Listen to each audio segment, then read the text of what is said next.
Turbas, tudo bem com vocês? Fernanda Gazel por aqui e hoje eu tô recebendo o surfista Marcelo Luna, que é especialista em ondas gigantes, atleta do Corinthians e agora autor de um livro. Ele acabou de lançar sua autobiografia, que conta toda a sua história, e é sobre isso que a gente vai conversar hoje, né? Seja muito bem-vindo, Muito Marcelo. Obrigado. Muito obrigada por topar conversar com a gente. Eu que agradeço, que a apresentação já dispensa qualquer comentário meu, já não preciso falar mais nada. Falar um pouquinho sobre não, você. tá tudo certo. Obrigado pela oportunidade, estou feliz de estar aqui. Mas eu queria primeiro começar sabendo um pouquinho sobre você, né? Sobre a sua vida. Você tem uma história muito bonita.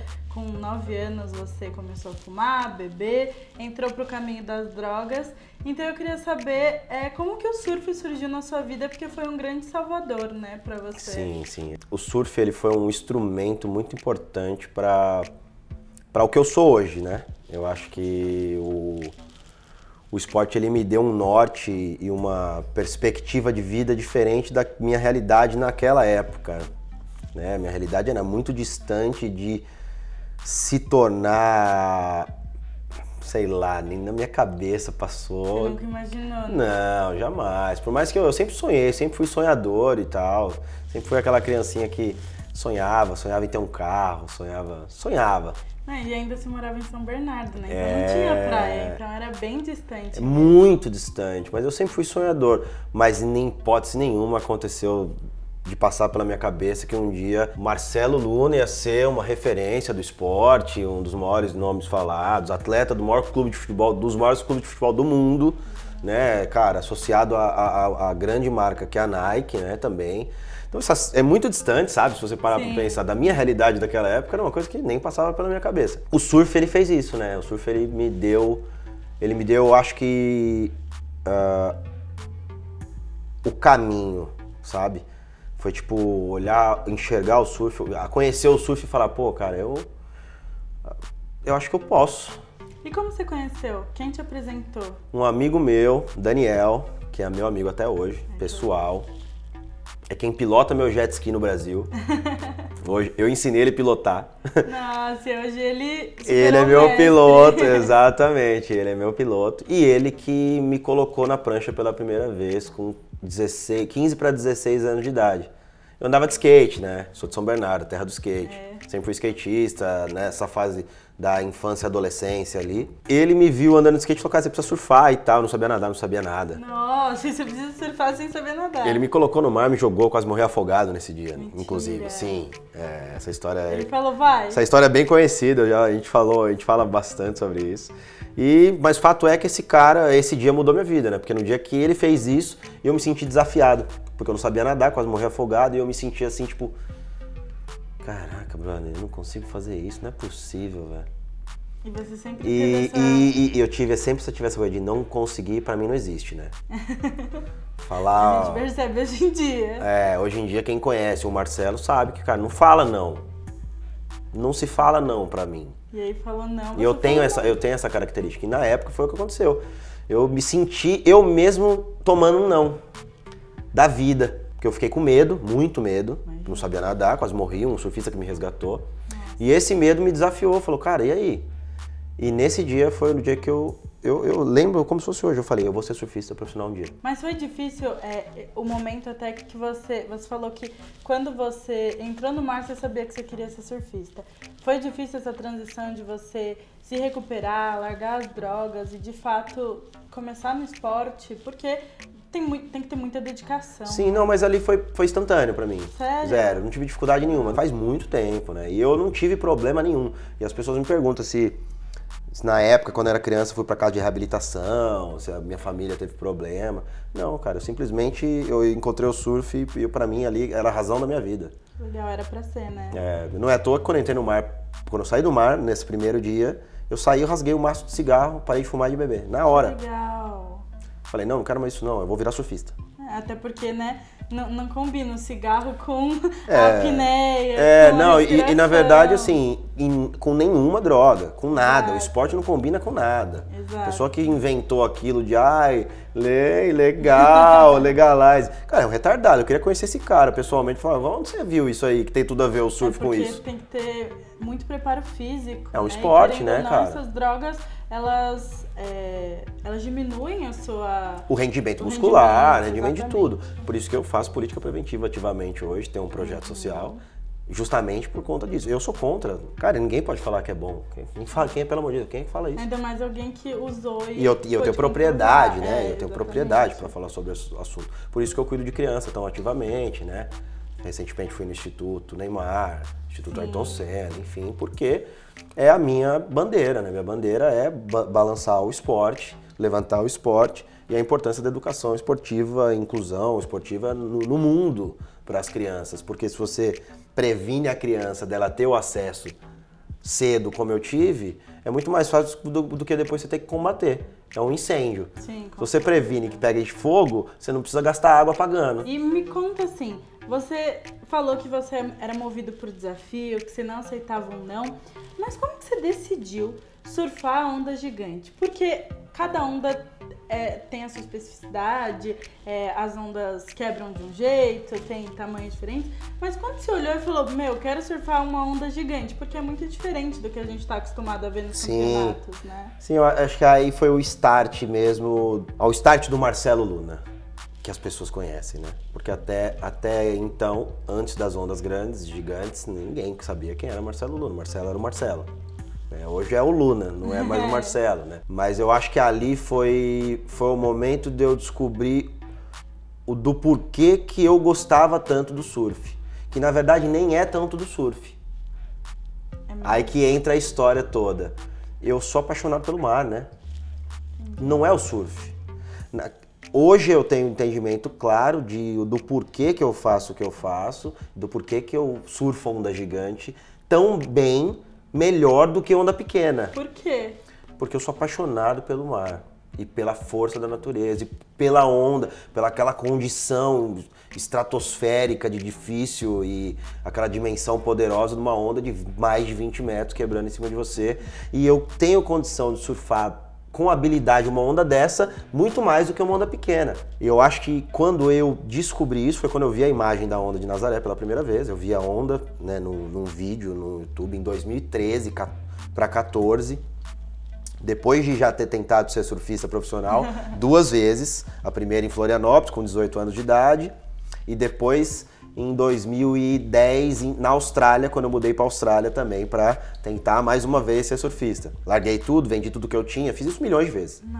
Para tentar ser surfista. Isso aqui é o seu sonho, né? Tá certo. E deu errado sempre. Errado não, deu certo, mas assim... Deu certo, porque foi o caminho que você fez até chegar deu certo. No que realmente era, exato. E aí, quando em 2013 para 2014 eu vi a imagem de uma onda de Nazaré num vídeo, eu falei, cara, foi a mesma coisa foi a mesma coisa que eu nunca tive isso, mas um dia eu acho que eu vou ter. Quando você olha pra pessoa que você se apaixona, né? A pessoa da sua vida. Cara, eu olhei aquilo, meu coração pulou, falei, cara, é isso. Sentiu o coração batendo mais forte, falou, eu vou. Falei, é isso, eu nasci pra fazer essa parada aí, eu tô no surf por causa disso, é essa onda. Eu nasci por causa dessa onda aí. E não, em nenhum momento bateu medo? No momento titubeei. Eu vendi todas as minhas casas. E como que surgiu essa sua vontade de contar a sua história e de inspirar outras pessoas? Porque tem muita gente que tem vergonha de falar sobre um passado nas drogas, ou um passado difícil, né? Mas você não, pelo que me parece, você tem muito orgulho da sua história. Muito. Então, como que você decidiu contar, abrir essa história para as crianças? O que te levou foi tentar ajudar? Por vários motivos. A frase que eu vou falar aqui de cara para a resposta é: quem não tem orgulho do seu passado nem tem condição para ser quem quer no futuro. Desde o início da carreira, eu palestro contra as drogas para as crianças. A minha carreira começou palestrando antes de surfar. Meu Instagram não era Marcelo Luna. Meu Instagram era Meu Mundo, Meu Sonho. Era o nome do projeto social, porque eu não queria aparecer. Eu tava bem aí pra mim. Na verdade, eu não queria nem que as pessoas me conhecessem. Eu não queria ser famoso. Você não queria que, pelo surf, você queria ajudar realmente. E a coisa mais engraçada, que inclusive no Corinthians a gente falou disso na entrevista agora do lançamento do livro, eu não queria ser famoso. Eu não queria ser conhecido. Eu queria surfar minha onda. Eu tava em Nazaré pra pegar minha onda. Eu lá queria saber que ser conhecido, ser famoso, eu tava nem me lixando pra isso. Por isso que aconteceu o que aconteceu, eu acho. Porque eu não tava nem aí. Eu tava lá, eu queria pegar minha onda. Já tinha investido tudo que eu tinha, só queria pegar minha onda. Grande o suficiente pra mim. Porque eu queria olhar pra foto e falar, caramba, isso é grande de verdade. né? Só que aconteceu tudo que aconteceu de uma forma assim, tipo, meteórica, muito rápido, né? A gente tá falando de uma carreira de hoje, eu tenho 7 anos de carreira. Começou tarde, mas foi uma carreira muito rápida. Muito rápida, mas eu tenho 7 anos de carreira. Mas no primeiro ano de carreira eu tava no Oscar, com 10 meses de carreira. Então assim, é tipo uma coisa assim, meio que incontrolável, ficou incontrolável. E eu tive que lidar com isso muito cedo. A vida pública, tive que aprender muita coisa, muito rápido, que eu não tinha noção o que era. Os outros te criticar publicamente. E é difícil, né? Eu acho que... Eu não tinha crítica e imprensa, isso aí nunca aconteceu. Eu não tenho mácula nenhuma na carreira, graças a Deus. E nunca vou ter. Se eu tiver, eu aposento. Porque eu prego uma coisa e eu não posso ter atitude diferente. Então, eu não vou ter, não tenho e nunca vou ter. Agora, a crítica que eu digo de você ter a competição ali, né? O atleta que fala mal do outro e que... Pra você surfar é o fácil, né? Encarar aquelas ondas Cara, é o fácil. eu tava de boa ali. Difícil. Só que quando eu entrei na vida pública que eu deparei, eu falei, opa, peraí, esse negócio é meio diferente aqui, velho. Eu acho que eu vou ter que mudar minha postura. E aí eu meio que tive que logo, assim, dar uma reviravolta e mudar como é que eu pensava e como que eu ia me comportar no meio. E a gente falando de... você falou, né, um pouquinho do seu projeto e tudo mais. O seu livro surgiu com essa intenção também de contar a sua história e inspirar as pessoas? Sim. Assim, o livro, acho que primeiro ele foi pra mim. Porque eu escrevi o livro num período ruim da carreira. Que eu tinha acabado de me acidentar, né? Tive um acidente seríssimo no pescoço, que foi um acidente que eu não divulguei, eu deixei em off na época, porque eu quis segurar, porque eu fiquei com muito medo de perder tudo, os patrocinadores. Acabei perdendo do mesmo jeito, porque fiquei muito mal, né? Coluna cervical. Foram aí 2 anos de reabilitação, vários processos... E para um atleta, 2 anos é uma vida. Foi uma vida, literalmente. Vários processos depressivos, mais de 20, incontáveis, nem sei quantos foram. Lutando para sair da depressão, para levantar e não queria treinar, não conseguia. Ia tentar surfar, desmaiava, vomitava por causa da compressão da cervical. Perdi os movimentos, não tinha força do lado esquerdo. Pra vocês deve ser um absurdo, né? A gente não sabe lidar com isso. É sua vida, o surf é sua vida. O atleta ele não sabe lidar com isso, né? Literalmente, nenhum sabe. E essa lesão ela mudou muito a minha vida, né? Em vários aspectos. Hoje problema pra mim é tipo, cara, sério, isso é problema? Não, para, mano, eu tava na cama há 2 anos atrás, não sabia nem se eu ia mexer o braço o resto da minha vida, né? Então, mas o fato foi que esse livro entrou nesse período. Que eu tinha comprado um terreno lá no litoral do Piauí, construído uma casa para construir uma pousada, porque eu já tinha decretado que eu ia aposentar e ia virar dono de pousada. Aí até que chegou um dia que eles me colocaram na parede, aí o cara começou a me xingar, falar que eu era um otário, um banana, que ia desistir, meu preparador físico. Você é um otário, mano. Você é um banana, mano. Você é um mané, vai desistir. Você é um perdedor. Porque ele sabia que eu sou, eles sabem que eu sou assim. Então ele quis despertar em mim justamente aquilo que ele sabia que precisava. Porque se não tivesse isso, eu tinha desistido. Eu fiquei com tanta raiva dele, cara. Tanta raiva em vários aspectos. Fiquei com raiva dele estar falando daquele jeito e fiquei com raiva porque eu sabia que ele estava falando. Por que ele estava falando. Eu falei, você é um... Né, não vou falar o que eu falei, mas eu falei, brother, vou arrebentar você, velho. Vamos treinar, vai. E aí, fato foi que quando eu comecei a recuperar os movimentos, a força, comecei a fazer os exercícios com quase o mesmo peso, eu falei, opa, acho que esse negócio aqui vai dar certo, cara, vou voltar. E aí fui. Quando eu anunciei a volta, aí, pra minha surpresa, a imprensa caiu em cima, os patrocinadores começaram a aparecer. Vai voltar mesmo? E aí eu programei tudo e fiz a volta agora em 2022, né? Você é o primeiro surfista contratado pelo clube no mundo. No mundo, exato, por um clube de futebol. O que é pra você isso? Você representar um clube tão grande em vários países com surf? Eu acho que assim, primeiro acho que eu tô feliz porque eu tô trazendo oportunidade pro esporte. Eu ia perguntar isso também. Pros próximos. Ok, Marcelo Luna, tô feliz pra caramba, cara. Eu sou Corinthians, mano. Eu sou Corinthians, mano. Eu sou corintiano, sempre fui. E hoje eu sou Corinthians, eu sou atleta do Corinthians. Mas além disso, eu tô abrindo um precedente gigantesco pro esporte. Você acha que vai trazer uma visibilidade muito maior? Eu acho que vai, e se não for, deve. Que os outros clubes abram os olhos e comecem a fomentar o esporte. porque o nosso país é carente disso. E o Corinthians, ele, pra mim, além de toda essa história, eu sempre falo isso, parabéns, Corinthians, porque o que o Corinthians fez comigo, além de ter sido inédito, porque de fato é inédito, não é à toa que a gente assinou o contrato aqui, foi da coletiva de imprensa no L'Équipe, na França. Nossa, que né? Então, ao tamanho disso. Exato. Né? A gente foi dar entrevista para o L'Équipe, para o Record, para a Sport TV de Portugal e para o Comitê Olímpico de Paris 2024. Nossa. Tamanha grandeza desse feito. Então, o Corinthians está de parabéns pelo que fez, me sinto honrado pra caramba, né? Porque levar o clube de um time de futebol grande é muita responsabilidade, ainda mais com 40 milhões de doentes, né? No hospício, torcendo, né? Eu sou parte dele. Tô muito feliz, cara. Acho que só tem que somar, né? Só tem a somar pro esporte, pro futebol, pro surf, pras empresas, pros clubes. E você acha que os outros clubes vão seguir esse caminho? Não sei, de fato, eu não acompanho, sinceramente eu não acompanho os outros clubes, porque nunca acompanhei mesmo, né, por ser corintiano. Mas eu espero que sim. Eu espero que o país evolua nesse aspecto cara, não é só um esporte que tem no país. Então, pra você, assim, estar, por exemplo, ganhar os 3...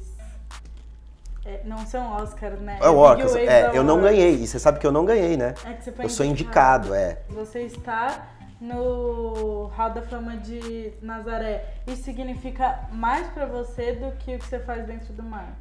Olha, eu vou ser bem sincero, mais. É mais do que aquela onda de 13 metros que você encarou? Mais, muito mais. Eu acho que engraçado isso que você falou num tema que eu vim pensando no carro, então eu vou falar disso mesmo porque não é por acaso. Eu nunca ganhei o Oscar, porque não me deram. Não é porque eu não ganhei, não. Mas... Porque tem algumas contestações aí em alguns percursos. Mas eu nunca ganhei os 3 anos que eu fui indicado ao Oscar, eu somo 18 indicações. E não ter ganho não fez de mim um não campeão. Pelo contrário, eu fui considerado um dos maiores, mesmo sem ganhar. E aí que eu entro... Isso é muito expressivo. Exato. Aí que eu entro em todo o raciocínio que a gente teve aqui de conversa. O quanto a carreira foi feita de marcos. Porque assim, já teve outros surfistas que ganharam e não conseguiram a expressão que eu consegui. Então aí que eu entro, por isso que eu acho que é muito mais importante tudo que acontece fora do mar do que o que é dentro do mar. E agora pra gente ir finalizando, né, já que você falou disso, eu queria saber, qual é o próximo passo dentro do surf pra você? O que você tá pensando em alguma onda? Você pode falar um pouquinho, dar um spoiler aí pra gente? Eu tenho 2 projetos que eu quero fazer, né, que a gente está envolvido. Um deles é surfar uma onda na Polinésia Francesa, isso eu posso falar. Se for surfar normal, das ondas grandes também. É uma onda grande, de Teahupo, né, chama Teahupo, é a Chopo Polinésia Francesa. Teahupo ou Chopo, cada um fala de uma forma. E eu quero muito surfar essa onda, já era pra mim ter ido já esse mês, mas... E você treina pra isso? Treino pra isso. Só treino pra surfar essas ondas. Eu dificilmente surfo. Só vou pro mar, assim, pra mesmo colocar a parte técnica de posicionamento de prancha, pra ver se o resultado da academia tá saindo como a gente quer. Mas eu não gasto muito tempo surfando, porque a técnica de surfar uma onda de 1 metro... No Brasil, você não consegue treinar? Surfo. Acho que a gente tem alguns lugares muito bons. Maresias, quando tá grande, eu consigo treinar. Santa Catarina é um lugar que eu vou treinar de vez em quando. Todo ano, no inverno, eu vou pra lá. Né, pra surfar. No inverno, as ondas... Santa Catarina é bom lá. Por isso que eu fico inverno no Brasil. Junho, julho e agosto eu fico aqui por causa disso. Que é o período que eu surfo. Agora eu tenho essa onda que eu quero fazer, que é surfar como eu surfo, towing normal, né? Uma onda bem grande, que é um tubo bem perigoso, que eu quero muito essa imagem. Já era pra mim ter ido, mas não deu. Vamos ver se nos próximos dias aí, semanas, eu consigo. E um outro projeto que eu não posso falar, mas é uma doideira sem tamanho, que eu tô trabalhando já. Tem 2 anos e meio que eu tô no projeto. 2 anos e meio que a gente... E tem alguma pretensão de quando você vai conseguir? Já era pra ter acontecido ano que passou, mas... Pandemia? Não, é porque realmente não teve aquilo que eu quero de condição. Né? Eu tava pronto pra fazer, só que... não doideira? É uma doideira. Preciso de uma condição de mar que eu quero, de verdade, difícil, bem ruim. que tem que casar muita informação, mas eu vou fazer um dia, é fato. Eu nunca desisto daquilo que eu quero. Pode ser que demore 10 anos. Que não recebeu um não. Pode ser que... Não é à toa que hoje ninguém fala não, ninguém tem nem coragem. Pode ser que demore muito, por conta do que eu quero é muito difícil, mas eu vou fazer. Não depende só Não de depende você. de mim, depende de uma condição meteorológica, né? E onda gigante é difícil já. Então. Mas eu vou fazer e eu prometo que vai chocar o planeta. Então fechou. Quando você realizar essa outra coisa, você volta. Combinado. E eu tô muito curiosa para ler seu livro. Acho que o pessoal também ficou. Mas eu queria agradecer de novo você ter topado conversar com a gente. Muito obrigada por esse bate-papo. Eu que agradeço. Show Muito de bola. obrigada. Muito bom estar com vocês. Prazer é todo nosso. Obrigado.